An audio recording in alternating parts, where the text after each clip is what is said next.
Okay, what's up, everyone? Here we're going to be doing a breakdown of Brad Kaaya.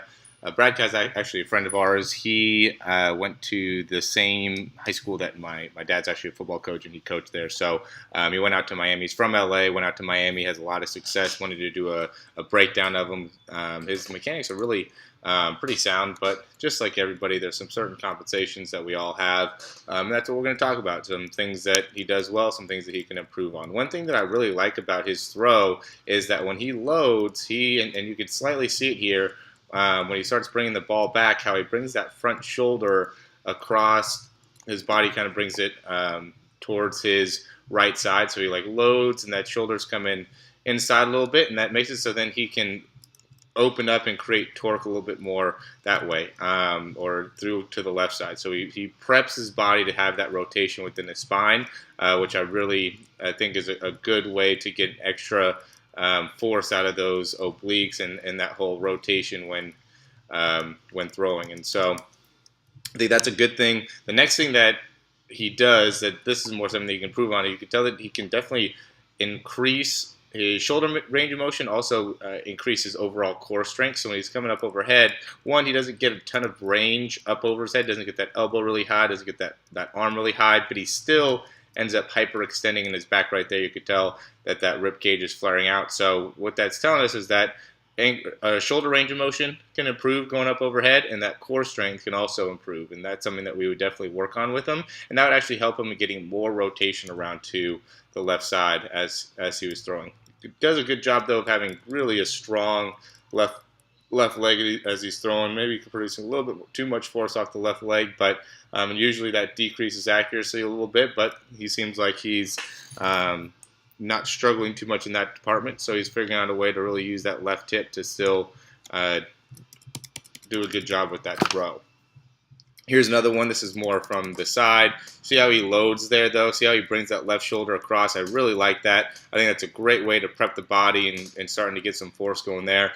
But then we could see that he ends up getting the ball a little bit, or dropping that elbow a little bit as he's loading, and that's going to affect his ability to control the shoulder up overhead, kind of getting the shoulder a little bit out of position there, going to make it so it's harder for the scapula to move in a nice uniformed way. That's probably why he ends up hyperextending that back. So we could probably work on just getting some overall scapular range of motion. I would be surprised if he feels some tightness somewhere in the mid back, maybe low part of the scapula or the shoulder blade every once in a while after he's been throwing for a period of time. And that's just how he loads and kind of gets ready for the actual throw. So that would be a thing to see within the movement that we could then just add some mobility to and just kind of manage and make sure that, it doesn't make it so it's so overused that he can't play anymore. But it's also going to be a thing where it's hard to make a lot of huge corrections within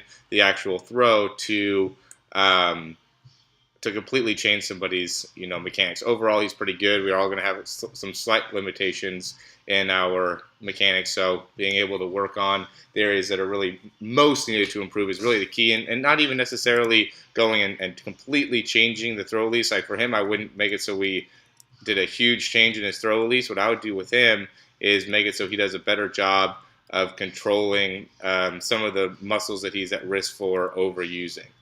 We can see now when he gets those deep balls, now is where he really loads back, or he gets that low back into the throw instead of really doing a good job of creating more force out of his legs. So you can see here he's leaning back in his spine. He's really forward with that back knee. He's really not doing as efficient a job pushing out that right leg. Really would be a good position to be in is a slight forward lean here within the spine, and that's really digging down into that right leg, trying to load there, and then doing a great job pushing off that right leg as you're trying to create force during the throw. This is a deep ball. I always like seeing the deep balls because that tells us a lot about how you're going to be trying to generate your force in your throw. He's going to use a lot of his low back's going to be overextended because he's trying to use a lot of that shoulder, and that's where some of that scapular overuse in the shoulder blade is going to come from, is making it so that your load just becomes too far back behind the head and making it so that elbow becomes just drops a little bit too much, and then the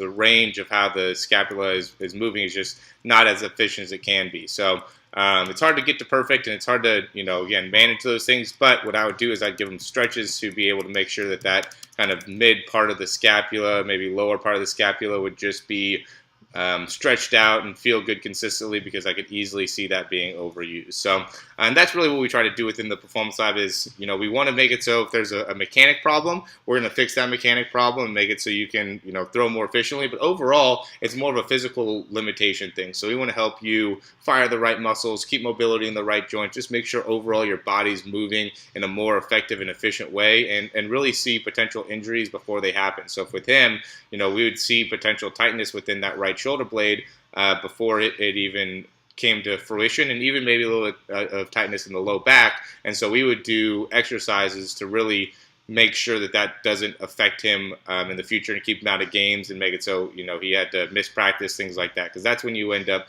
really decreasing your performance, is once you start not being able to participate in practice games, things like that. So really what's most important is making sure you're on the field, making sure your body feels healthy, making sure everything is well aligned, and then from there you got to go out there and perform. And I think really what separates, and as we've been doing more of these breakdowns, I think really the will to win is what makes it so you end up being a top quarterback, and somebody that performs really well in the Division I level, even at the with the pro level, and even at the high school level. So I think that's overall just a good concept to understand. Again, if you want to find out more about what we do, go onto the website, performancelabofcalifornia.com. We also do online breakdowns. You can do that. Just send us an email, info@yourperformancelab.com, and check out our PLC membership. We have a lot of different breakdowns that we do for quarterbacks. So we wanted to just keep on giving you guys more college quarterbacks, just because the whole draft's going on right now. So go look for all the other